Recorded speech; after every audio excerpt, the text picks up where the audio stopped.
Nagulat ang magkapatid na sina Phil at James Young husband ng ating Philippine Scouts.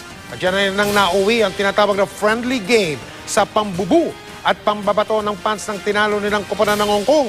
Nakatutok si JP Soriano. Ganito ang tagpo sa Mong Kok Stadium sa Kowloon, Hong Kong matapos manalo ang Philippine Scouts kontra sa Hong Kong National Football Team sa friendly match Martes ng gabi. Mga plastic cup na nagliliparan. Nakatikim pa sila ng pangbubu at dirty finger mula sa Hong Kong fans. Hindi raw ito inaasahan ng magkapatid na Phil at James Young husband ng Philippine Scouts. Some fans from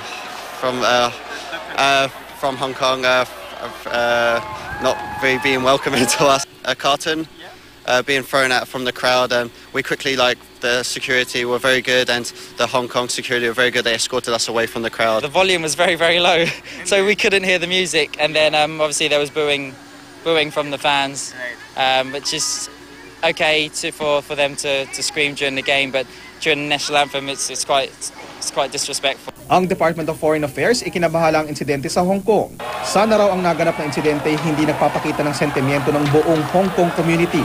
Iniimbestigahan na raw ng isang ahensya roon ang pangyayari at iba pang pagdidiscriminate umano sa mga Pilipino sa Hong Kong.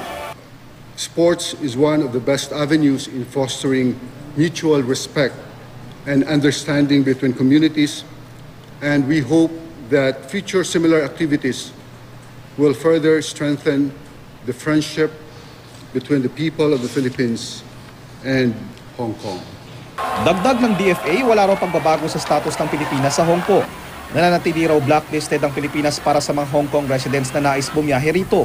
Kasunod pa rin ito ng Manila bus hostage crisis na ikinasawi ng 8 Hong Kong residents.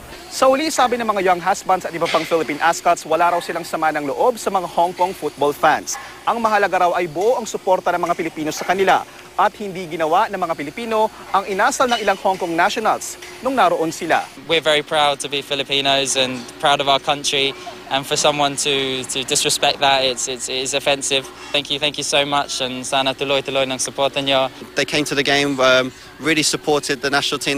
They kept singing their songs, carried on cheering, and none of them left. They carried on. JP Soriano, nakatutok, 24 oras.